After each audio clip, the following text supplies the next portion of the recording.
I'm Paul. And I'm Todd. Game on.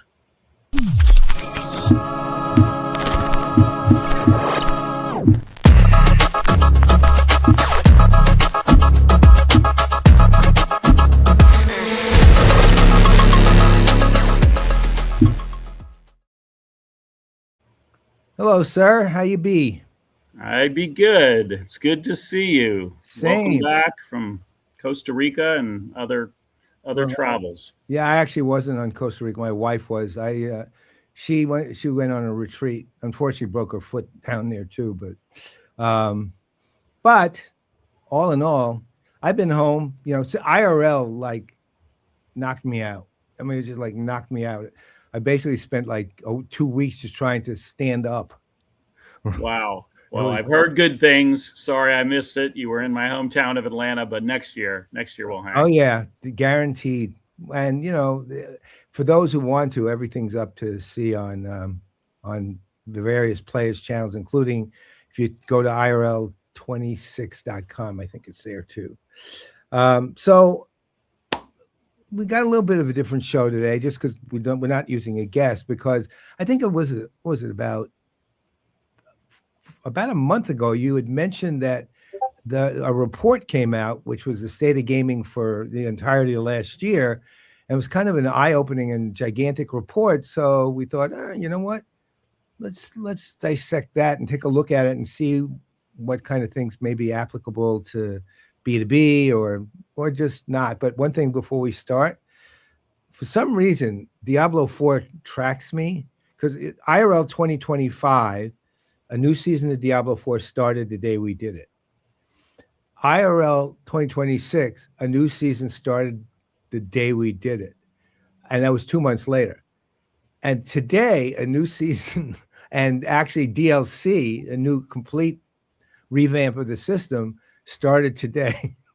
You are you and Blizzard, you're in sync. You're on the same circadian rhythms or something. So maybe I'm being stalked by Mephisto.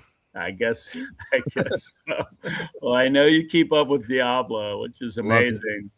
And yeah, I think it's good we're touching on this. It was a couple months ago now that this state of gaming, looking back at 2025, a report came out from Matthew Ball, who does a great job. Those of us in the game industry track his work because he just does a good job aggregating data. And so more than 200 pages of data on what is working within the game industry, where there are challenges, a lot of challenges, where there's optimism and future growth. And so, yeah, it's a lot to digest, but I thought maybe today we would hit some of the big themes, at least in my opinion, of the report. And then I'd love to also hear from you which of these themes you see applying to the world of B2B, Mm-hmm.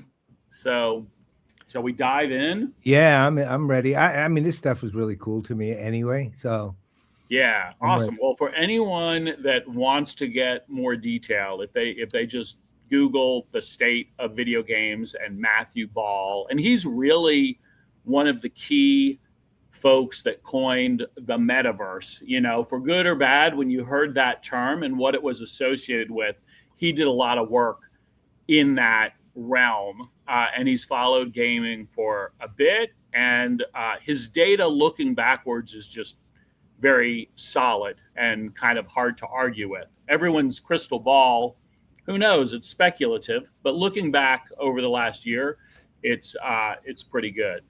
So I'll start with maybe the more boring one and more wonky one, but because it is a force, one thing that comes across related to the game industry that is a challenge for North American makers of video games like ourselves is the force of globalization.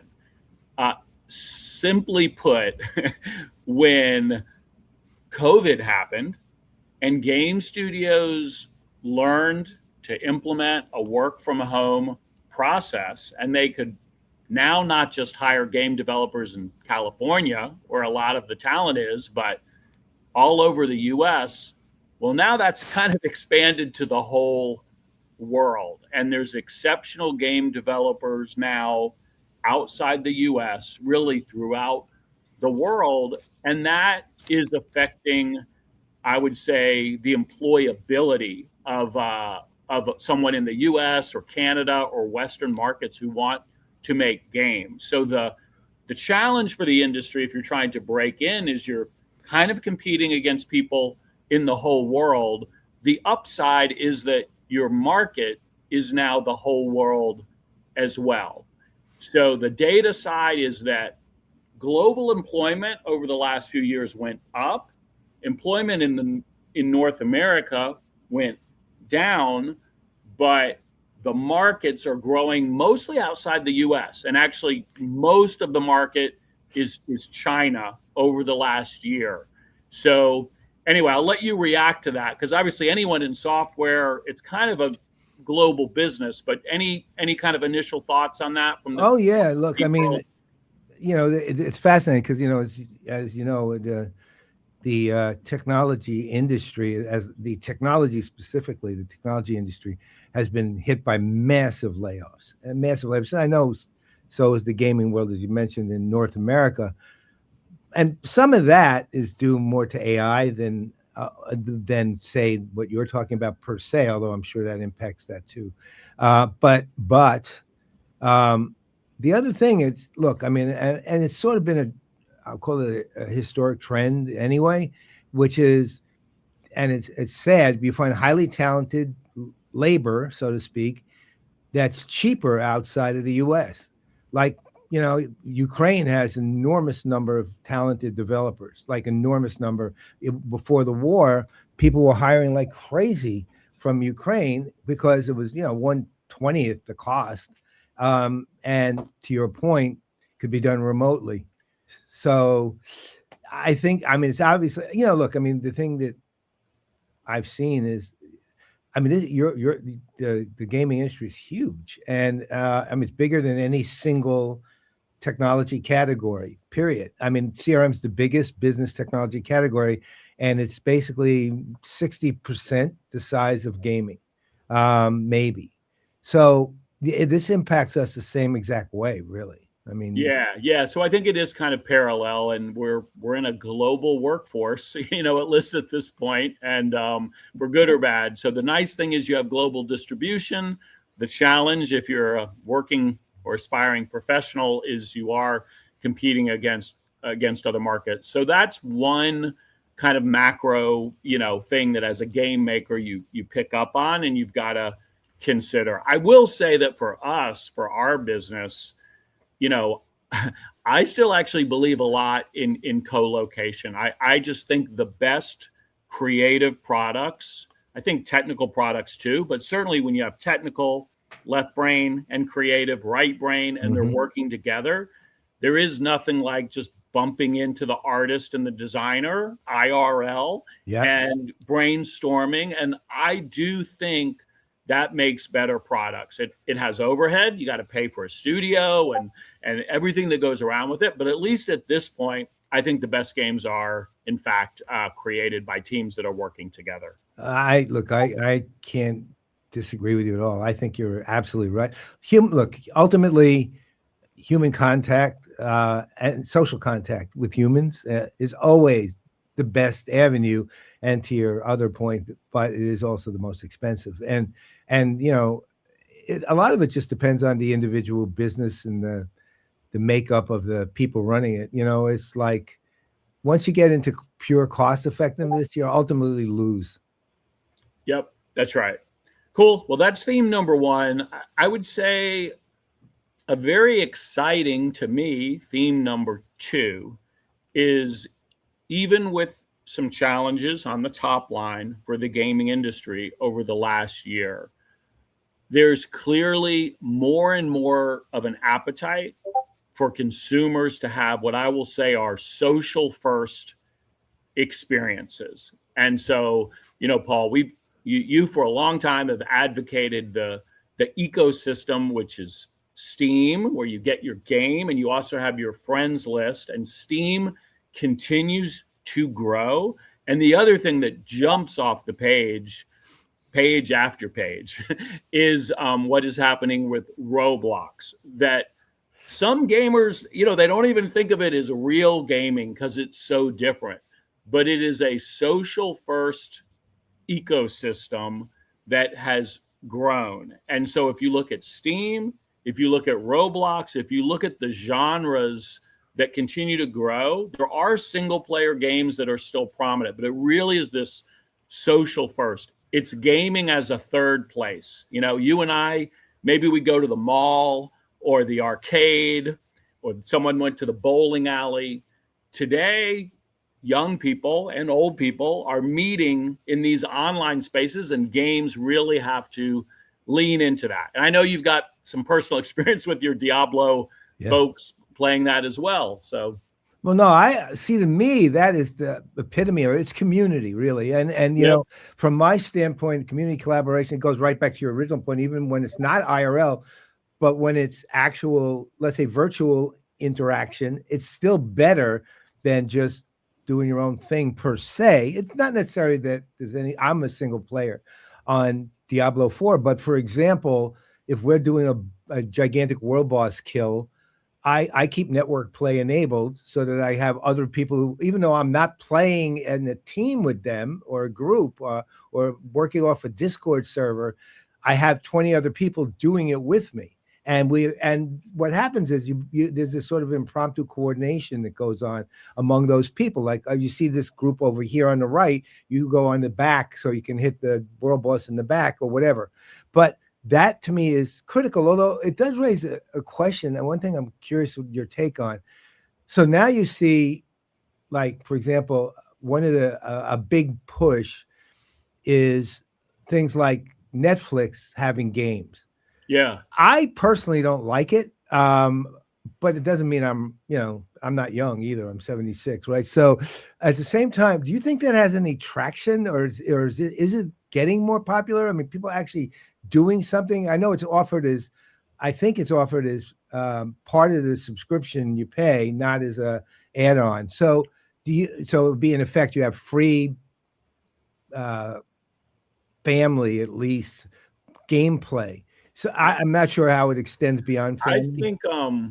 I think their latest iteration is pretty strong, and they've experimented with a lot of things, but the latest set are what I would call a lot of party games, where again, like, you're already grouped around the TV, and they basically took a genre of games that were quite popular on the PC and the Xbox. I mean, there's a series, You Don't Know Jack, and they've been around for a long time. They're trivia based, they're fun, and they kind of adapted some of that sort of IP. And so it really fits.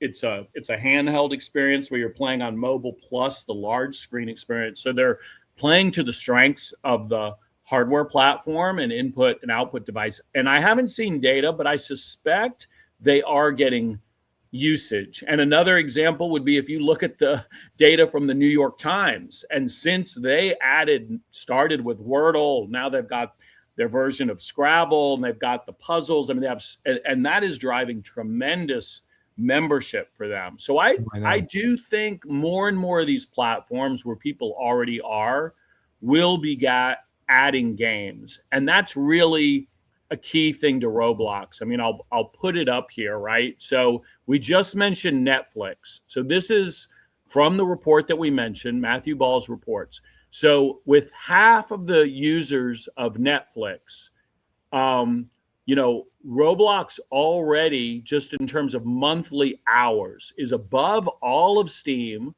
all of PlayStation, all of Disney Plus, right? And approaching, Netflix has still got a big lead on them, but it's a fairly up and coming platform, and pretty impressive that it's now such a large gaming consolidator. And it is because it's social first. I think the difference, Paul, between your experience is you're playing Diablo, and as an exception, when it requires it to take down a world boss or go on some kind of raid, you're gathering with others. With Roblox, and for some people, for Steam, and in Fortnite, it's the same. I'm on the platform and I've already got my friend group and I'm playing regular. And it's not that my friends change, the games change and my social network stays the same. And this is kind of one of the components, I think, of social first gaming that we're seeing is I'm less willing to move platforms. I expect to stay on the platform where my friends are, just like I would go to Casey's Arcade, and the new games just show up for me. And that's where there's a lot of growth. Well, interestingly enough, if B2B doesn't get that, they're idiots. Because, I mean, look at it. When it boils down to it, you've got a familiar group of friends, a community that let's call it, continuously, actively engaging with each other in something that they all enjoy doing, right? In a way that's also convenient for them to do, right? Meaning it becomes easy to, I get on, you get on, Joe gets on, 20 other people get on in our little group and we play, right? But it's not like we have massive things. Okay, I got to contact the other 19. You do just because you communicate, but you get my point. Ultimately, you've got convenience, you've got an ecosystem, you've got a familiar group of friends, a community that you're working with, and as things change, the group goes and changes and does the things that change. And the power, for example, of I don't want to toot our horn, but I kind of do.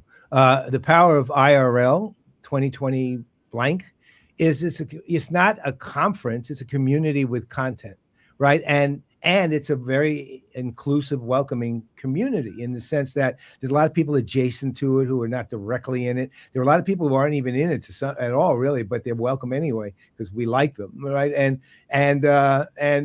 But the thing that's interesting about it is people love it and they want to be back the next year. In fact, a number of people who, for some reason, who we invited last year, because I thought we just sent it right back out to everybody again, but they fell off the list somehow. They reached out and said, can I come? You didn't invite me, right? We had like 8 or 9 of those, right? And which is actually a bad problem with paperless post, right? But they should have been invited. So I was shocked when I didn't realize. I said, of course. But that's what I mean. They wanted to be part of the community. They wanted to actively involve. And that's a B2B lesson. Donnie Weinstein, who I don't know, I think you met him. He was at IRL, has been there a couple times. He's one of the leading experts in building enterprise-grade communities. And he built, like at Hewlett-Packard many years ago, he built 7 and ran 7 enterprise-grade communities with, each one of them had, in that sense, hundreds of thousands of people. But one thing he told me a long time ago was there were clusters that would form inside the communities of certain group of people who would always communicate with each other and hang out with each other all the time, even amongst the larger group, right? And it was a group of, let's say, 10 out of 130,000 or whatever. But because the sense of community was critical. And you know what? That's powerful. That is powerful. Very powerful. And I agree. I mean, here's another, so here we're looking at, to your point, the growth of the community platform Discord, which is not specific to gaming. I don't know. Do you use Discord when you play? No, I don't to play, but I do go to Discord to talk to people on occasion, depending on circumstances. Well, it is, it's kind of gaming first, but it really is unlike other social media platforms where you're just kind of browsing and you're getting whatever the algorithm feeds you. For anyone who's not familiar, Discord has the idea of a private server, and it presents like a virtual server where the server owner is curating a community, and there's different roles that are there. So it's kind of like a new version of the old bulletin board or forums, if you will. And there's text, and you can upload images, and there's voice chat, and just the growth of it in terms of monthly active users and daily active users is another lesson, because I think it just shows that humans are looking for community. They're looking for belonging. It's great when you can travel IRL, but you can't always travel. So this is another third space like Roblox, like Fortnite. And I think there's a lot of lessons here. There's not much you can buy there. I mean, it really is connecting. You're just talking with others. Well, I know that one thing with Discord, which always has impressed me. So, for example, and again, I have such a deep connection to the Diablo 4 community, even though I don't communicate directly with a lot of them, but I do I'm aware of all of them. And there's this guy, he was a former real estate manager, actually. His name is Cliptus. Nice guy, really pleasant guy, a little over the top sometimes about how much he loves the game, because he's almost one of these guys that's a little too old to love it that much. Right. So, but he does. And he actually quit his job as a retail manager, real estate manager, to do this full time. And he has a Discord community. But what he does, which is, he calls it his Legion, right? And he has a website for it and stuff like that. But what's interesting to me is, and I haven't done this, but he talks about it a lot. You go to get on the Discord server in his area, on his server, so to speak. Get on the Discord server, and you can join groups. A bunch of individuals are kind of recruiting each other on there and working together, and you actually become a group on the Discord server within the overall group, right? And then you go out and play as a group. So it's kind of like, okay, I'll meet you at the restaurant at 8 o'clock. We'll have some coffee and we'll go, right? I mean, it was like that kind of thing, and it's wildly successful. And what he does is he kind of spices it up. He says, if you join this group, blah, blah, blah, blah, there's a giveaway of this and this and this. We'll give you some in-game, that. But the interesting thing to me is the gathering itself, right? Where they actually form groups inside. And the fascinating thing on me, and B2B doesn't get that, by the way. They don't get it very well at all. They don't understand the value of that kind of level of social interaction. That's actually fairly deep level, and what comes out of it, I mean, they understand, B2B tends to understand communities as an institution, and they tend to understand one-to-one interaction with individuals who are, potential customers or whatever, but they don't understand that sort of deeper social network piece of it. Well, they don't know, let's say this, they don't know how to do it. They may understand it, but they don't know how to do it. And I think they're going to need to learn how to do that if they really want to look, because ultimately the customer you need a customer who wants to come back to you, right? Right. And the best way to come back is be so familiar that you always want to be back with you. Right. And buy from them and do whatever it is they do. Cliptus kind of has this weird, he's got a weird, like, lightweight model. Well, it's not, it's sort of a, it's not, it's sort of a it's a different model, but it's right now for B2B, it would be lightweight, but it's actually a smart one. Yeah. Well, I think, Discord is just a platform, and but the lesson for B2B or any business, to your point, you want retention, you want engagement. Is there a way you can have your community members participate, not just be the recipients of information, but contribute? That's what Discord is so good. A game developer might set up a private server and then provide some support and let people ask me anythings, but they're really looking at how can the players, the community, contribute. That's when your graph is not a one-to-many, but a many-to-many, and that builds a lot of attachment. If I am dressing up as my favorite character, or I'm doing fan art as a part of a contest that might actually get into the game, or I'm talking and theory crafting with other players, now I'm adding to the product, user generated content. And that is a flywheel, that gaming has really, really figured out, and it drives engagement. It drives retention. Where B2B actually attempted that over the years was, and I would say I'd call it successful in a few instances and petered out in most, was co-creation so they would co-create a product with their customers. But that was, a lot of it turned out to be dependent on the leaders of the effort, right? And so, for example, Salesforce has always been very good about it, because the guy who was in charge of what was called customer connection, which was kind of the co-creation effort with customers, was Charlie Isaacs, who you might have met at IRL. He's an extraordinary person, absolutely one of the best people I've ever known as a human being, and that radiates with him. So people want to collaborate with him. They want to work with Charlie. It's not even that if Charlie went to a different company, he could still do it at a different company. But the efforts, when the efforts were designed as, let's test out this product and beta it with you, or something like that, or you can help modify it.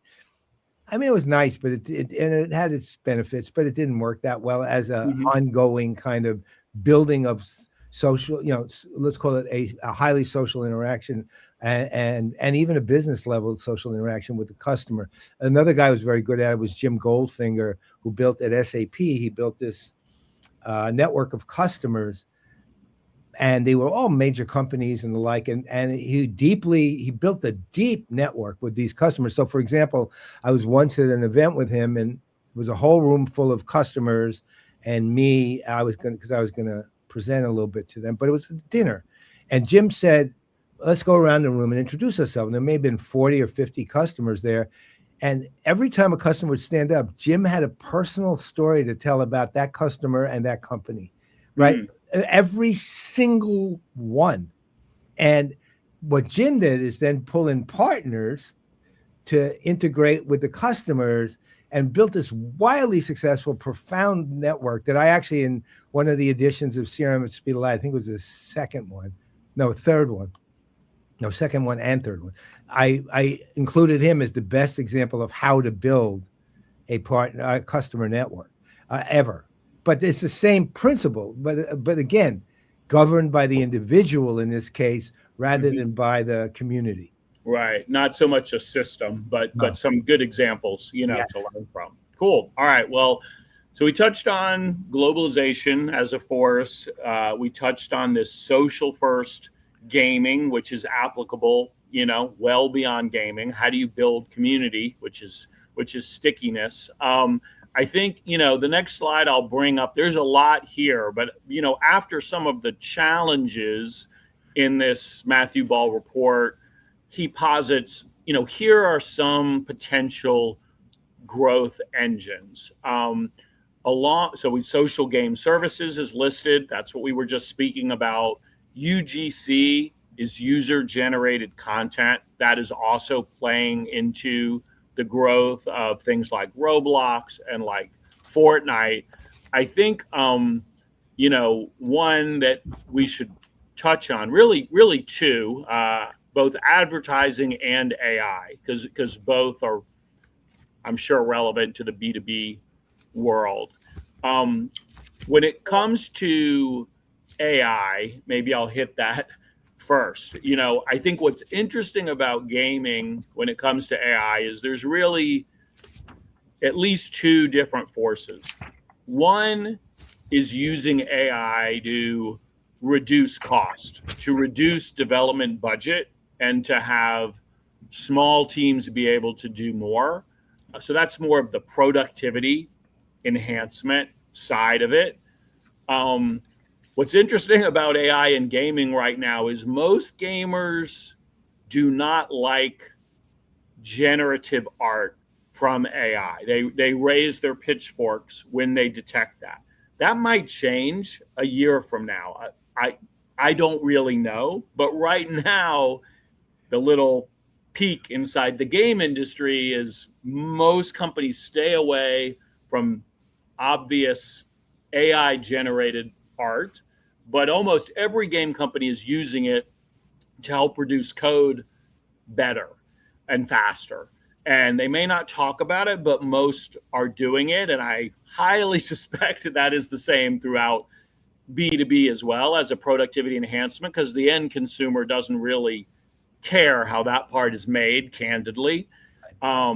So I've got a second, even more kind of, to me, exciting theme for AI. But on that first one, in terms of workforce, any comments on that? Yeah, I think the other side, I think there's a little bit of a fairly significant difference between these two industries here. On the one hand, with gaming, from also my observations, is that, from what you said and my observations combined, is that ultimately gamers like are hands-on people one way or the other, right? I mean, that's kind of the purpose of it. I'm not going to have AI play my game for me. That's not going to help me. So the tool sets that you would use for AI, or the outcomes you would want from AI are not something you particularly want from gaming. Secondly, I've looked around actually on this, and I haven't seen a lot of use of using AI within a game to help you generate something, right? Like the only game, as I think I mentioned on the show a couple of times, was Galactic Civilization 4, who have just upgraded their AI engine so that you can build the species and the worlds around those species. So I've used them to see if they work, and honestly, not that well. Right. They're generations behind what you're getting in just with any of the AI companies you might use, like a Claude or a ChatGPT or whatever. So it's kind of weak there.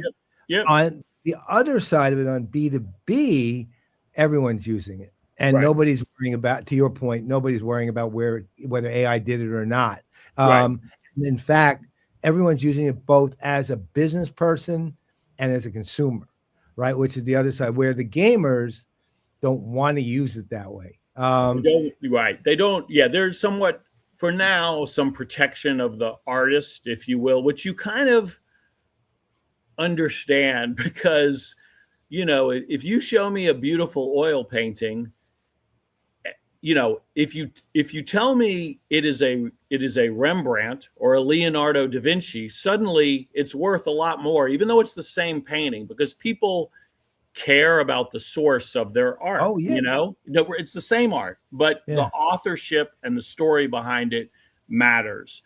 And right now in the world of game art, it's somewhat similar, where if it wasn't created by an artist, people care. Now, that sentiment may very well change. That's going to be one of the more interesting things for us to watch as game makers, is how much do people care about that or not. I will say, though, to me, the exciting thing about AI in games just over the next 3 years is kind of what you were hinting at, which is what brand new genres and new experiences will AI enable that today we don't even think of as a game, because games have always been leading edge of technology, right?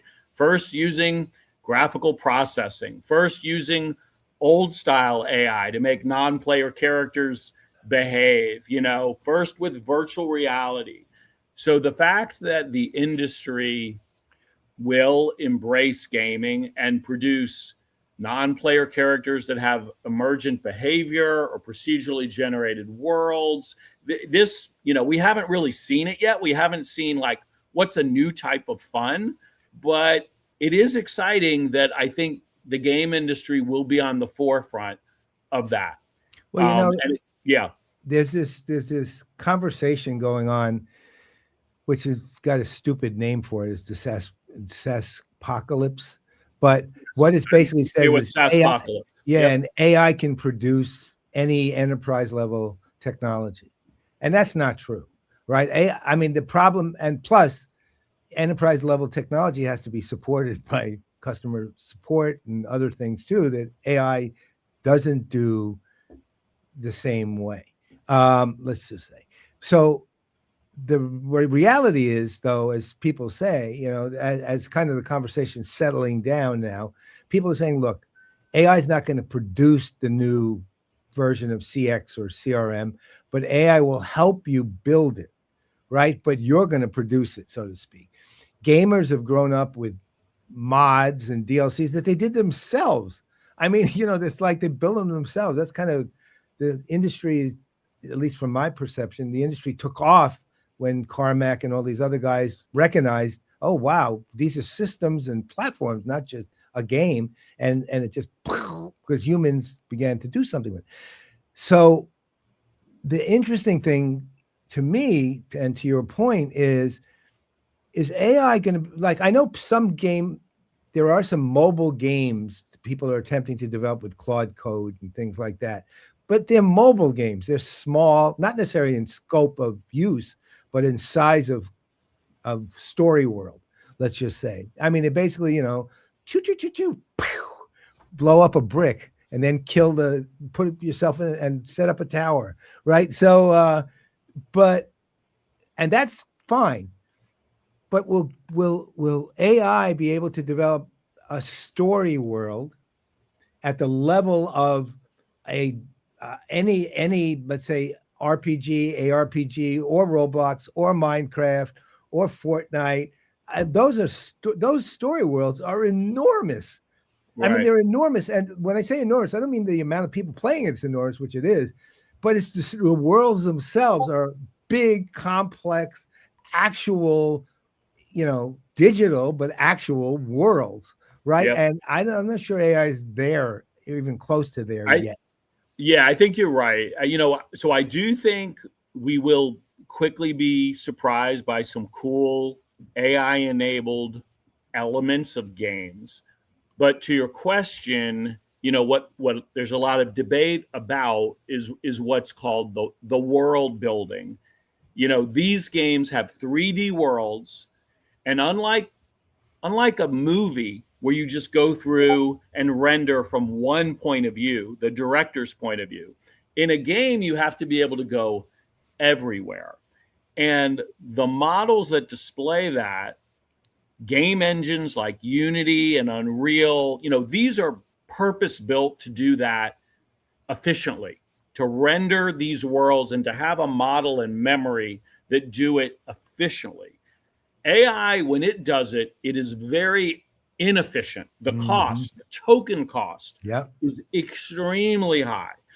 So it's hard for me to imagine, when that crosses a threshold, that it's more efficient to render a fully navigatable 3D world with AI technology versus a world building engine. That said, there are companies getting funding to try to solve that problem with AI, and we'll see. But my crystal ball would say, for a while, quite a long time, the world building on these massive worlds are going to be game engines. Those game engines are going to every month give you more and more AI tools to build the world faster, right? Like, why do I have to manually plant the trees? Why can't I say, just plant the trees and make it look like this reference geography? And it does it. But then the world will be rendered through, I think, a game engine for a while, just because of cost and resources and time. Makes complete sense. Yeah, awesome. So that was AI as one of the growth engines, and another one that I think I'll hit because I think it's interesting. Is this concept of advertising?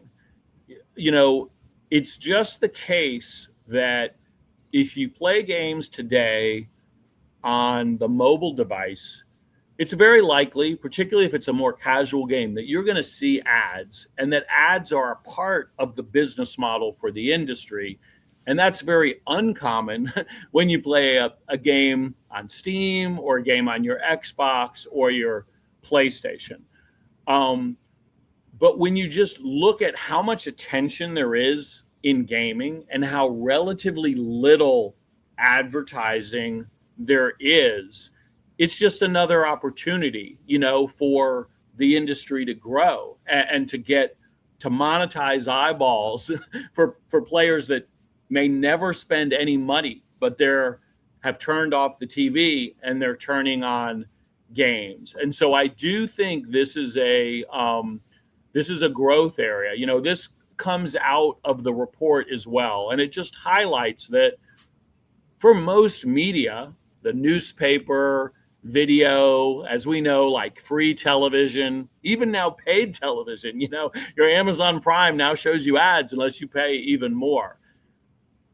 40 to 50% of the revenue for most media are advertisers, not premium, not subscription, not microtransactions. And for gaming, It's very, very modest, other than for mobile games. Here's the chart, and it basically says, if you look at all the eyeballs spent on digital media, 12% of that in this analysis is going to video games, but only 2.8% of like the advertising dollars are going to video games. So that to me is a mismatch that eventually efficient markets, if there's a way to do it, will drive more of that ad supported gaming, which will drive revenue, which will drive growth. So I don't know. What are your thoughts on all that? And I don't know, are there cases of B2B CRM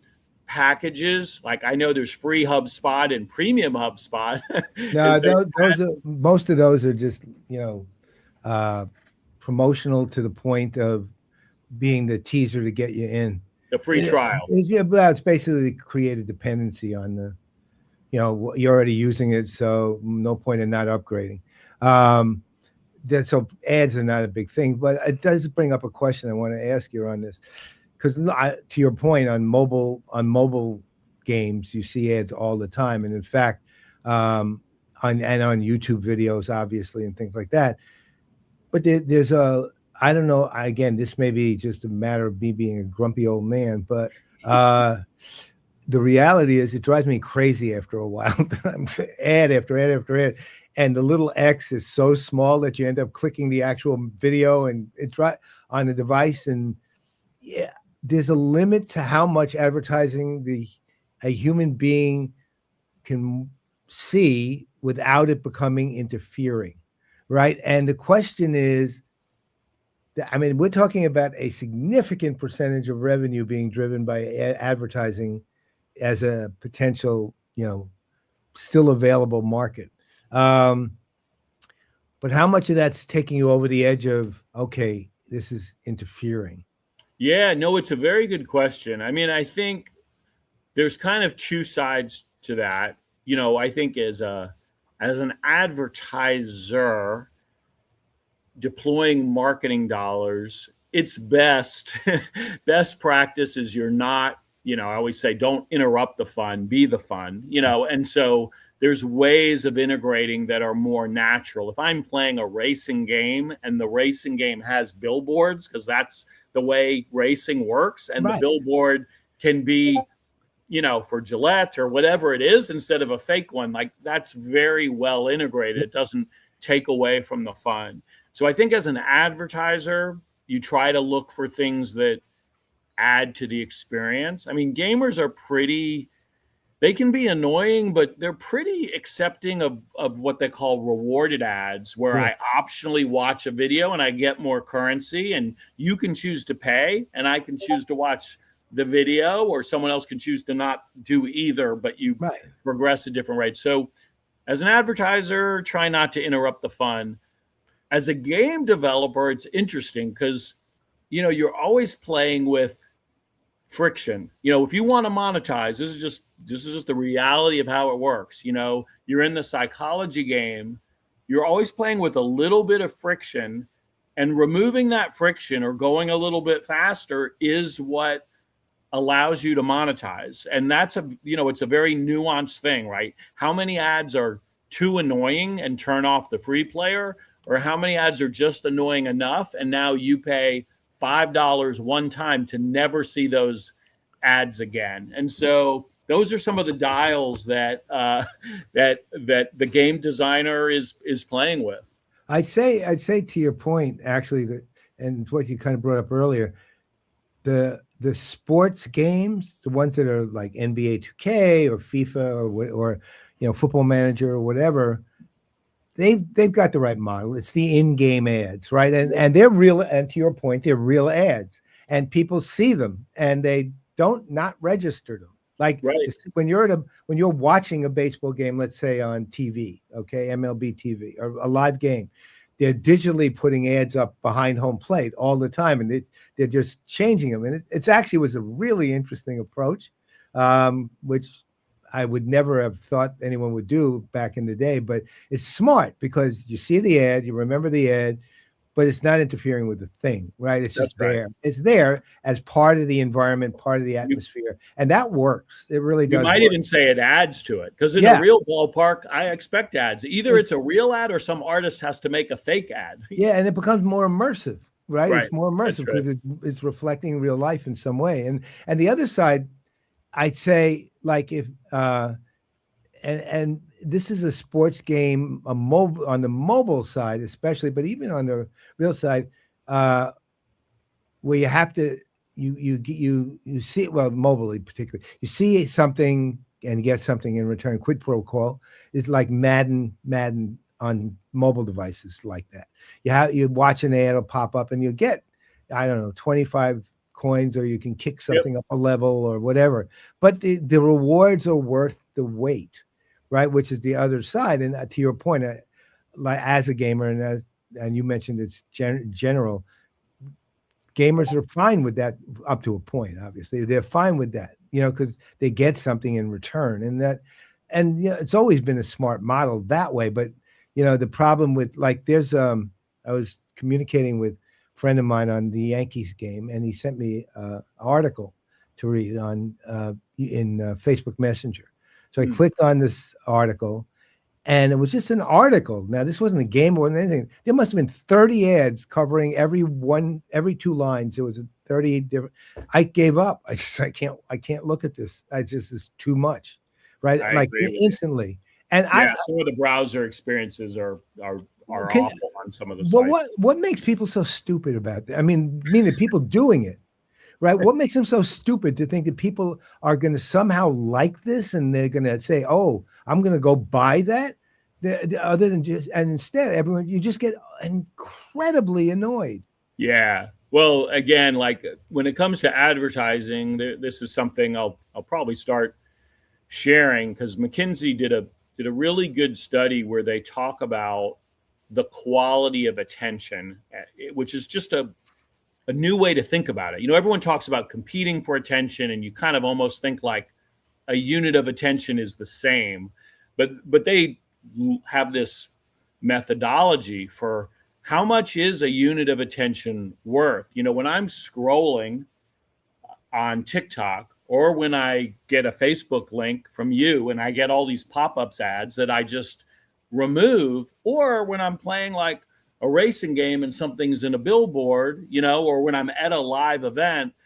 So I really like it because they price kind of that unit of attention by media channel. And I especially like it because video games are right up there at the top, because you're leaning in, you're like super focused. So it's only like live sports and video games that are at the tippity top. And then scrolling on social media, looking at a banner ad, you kind of barely pay attention, right? And so I think it has to be done well, has to be done where it connects with the user. But if it is done well, it's another opportunity for games, to do it right and drive more growth, more revenue without pissing off users. The B2B market just doesn't have that as an issue. Yeah. It's not, Yeah. there's no reason for it to be, because ultimately it's not a social site marketing a dozen different things. It's one company marketing itself, right? Yep. So it just doesn't work. And if you have a B2B marketplace, it's typically, it'll be an enterprise corporate buyer who's looking for a specific thing, a certain type of thing in a specific quantity that will allow them to do something that they need to do. They're not looking to find like the best deal. They want to find out who are the people who can provide it, and then we'll negotiate, right? So it's just a different, completely different mindset. It makes sense. Yeah, outside of CRM, I mean, it was interesting because there was some flirting with it, from some of the AI companies. I'm sure you probably saw, like OpenAI and Anthropic. That kind of was some back and forth teasing, because OpenAI, like Google, it's like, if I'm chatting about pizza, well, at some point, maybe serving up the local pizza folks there and making it clear it's a sponsored response, just like Google does. That's probably, even if they're in the, I mean, that's more their consumer chatbot product maybe versus their code generation product. But yeah, it'll be interesting to see where they go with some of those things. Well, see, and the other thing, it's really this is really fascinating because it also brings up the idea of, influencer advertising and things like that too, so for example, there's this guy, his name is Tom Buck. And Tom Buck, he's a teacher. He's actually a teacher, but he does a lot with the black magic AV tech stuff. And he does some podcasts and he makes very lame puns, but and he knows they're lame, but he's a good guy. He's like a super good guy. And he's very smart about the black magic products. So about, I don't know, 4 or 5 months ago, he started talking about, because, I bought a 3D printer as part of my retirement. I wanted to play with it and kind of learn how it works. And I figured I like it, actually. I bought a Bamboo Labs P2S. So I started looking around on the internet and I run across this video about 3D printing, and it's him. And he said, well, I know you know me from, not saying this to me, obviously saying on the video. I know you know me from black magic stuff I've covered, but I'm also deeply into 3D printing, and I thought I'd start. But the interesting thing, and the point I'm really going to here, is I immediately trusted him for what he was going to tell me, because I already trusted him on black magic. Now, he may be telling me complete crap, I don't know, but I immediately trusted this guy for what he was going to tell me. And it turns out he's worthy of trust, because he's kind of an everyman in his approach. But the interesting question on that is that transfer of authority and trust working in the advertising side of things. Because, you watch because ultimately you watch like this YouTube video sponsored by this, or how the gaming industry markets as opposed to advertises in game, how they advertise their products, or they get some famous person who plays, or something, or even more germane to their models, voiceovers, who are almost always some major actor doing something, right? Yeah. Major no, acting. that's right. That's so right. Yeah. The question to me, because that's advertising too, and I don't know if that's accounted for in the report as a means of advertising. From my standpoint, in terms of PC and video gaming world, that's actually a really smart way of doing it, because it's not intrusive and you're kind of intrigued by it, and you're trusting the people who are doing it, right? One way or the other. That's what I say. It could be an influence, could be an actor who you just like. It could be Morgan Freeman, and who doesn't trust God, so, right? So it's like, how does that play into reports like this? That's a good question. I doubt that that segment of activity, which is, paying, let's just boil it down to like YouTube, TikTok, Twitch, like all of these platforms have creators. We're talking about the creator economy. They're not making games, they're making videos about games, but the tippity top of that ecosystem, I mean, these are multi-million-dollar businesses every year, just through their live streaming and their YouTubes, because they make money through membership. People pay subscription, and then there's also advertising. YouTube or Twitch gives you interrupting ads, and then there's also sponsorship. So they have all three elements of their economic makeup. Direct from consumer. I really like Todd as a streamer, and I'm paying $5 on Twitch to support Todd, and he gets some, and Twitch, the platform, gets some. And then every hour, Todd rolls some ads, and then also some new game is launching, and they pay Todd and a bunch of streamers to launch. So that is a lot of economic activity. And I think you're right. I don't think that's actually captured in this ad, but it is a growing piece of not just gaming, but every part of marketing. Influencer marketing, creator. I mean, it's a lot of how we monetize Ghost. We have 100 mini media companies that we provide brand deals for, whether they're new games or new headsets or nothing to do with gaming. People that just want to market. And I think that's going to continue to grow. I mean, some people think AI is going to intrude on that. My hot take would be the more AI slop is out there, the more you can't trust what you see in a video, because anyone can render anything, the more you're going to look to your trusted names, just like you did. You transferred your trust Yeah. from the black magic expertise to something else because he just has a personal brand of authority. And Yeah. you know he's not going to steer you wrong. And I do think it's an interesting time, whether you're B2C or B2B, like now is the time for thought leaders to establish trust. So when the AI tsunami comes, you can be a voice that people respect for a niche or more than a niche. Well, I know one of the first times I realized that people actually respected me at all was way, way, way back when I wrote the first edition of CRM at the Speed of Light. And this was 2001. And I was just establishing my reputation and stuff. And I wrote the book. And, I happened to write it at a time where people were trying to understand what CRM was. And because my style is very conversational and, explanatory in a way that they'll get it, it took off. So I got this email. This is sort of a negative thing in a weird way, but I got this email that said, "Hi, we're an large Indonesian pharmaceutical company, and we have your book, Serum Speed of Light, and we're implementing our technology according to it, and we've run up against this. How do we fix this?" And first email, I realized, oh my God, they're literally trusting me via my book to implement CRM, which is literally what I don't want them to do, right? So I sent them a note back saying, well, the first thing you do is stop trusting my book is for implementing CRM. I said, it's every company is unique and individual and what they need and the outcomes you need and so on. There's no way, my book was not written for you to do this, right? And so please stop. I appreciate that you trust it, but please stop. So there's also that part of it, which is I realized, wow, that can be very misleading too. And again, it was just the weirdest first response on my book I ever got on ever, right, was that one. And that needs to say never forgotten it. But well, I mean, I'm literally like taking a pharmaceutical company to hell, right, on my first shot at something, right? Oh, great, they'll go bankrupt. So.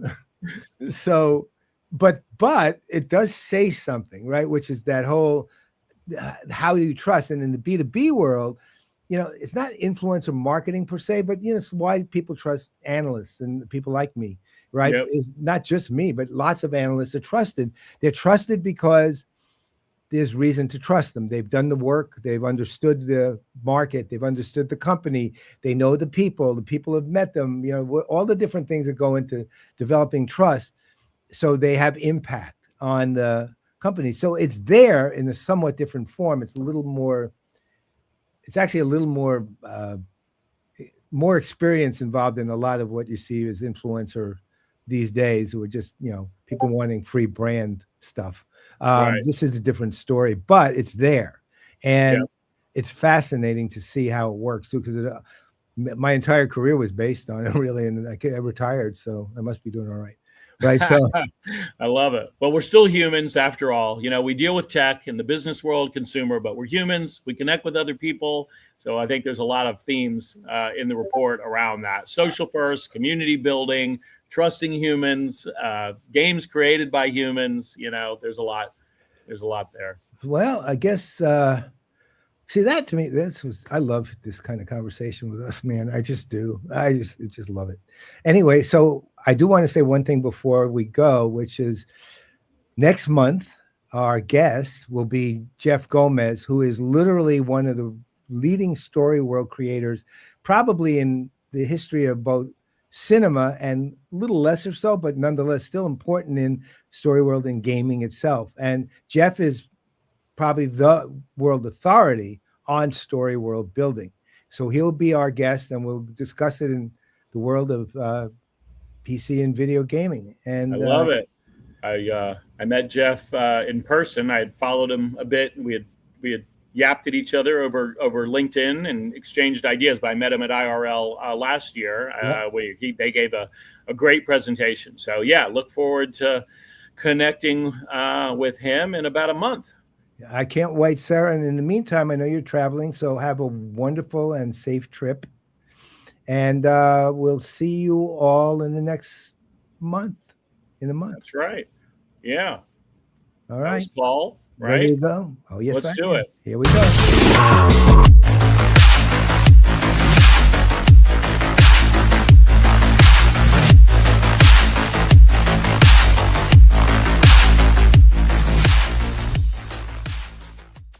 This has been a Players Productions Network digital broadcast.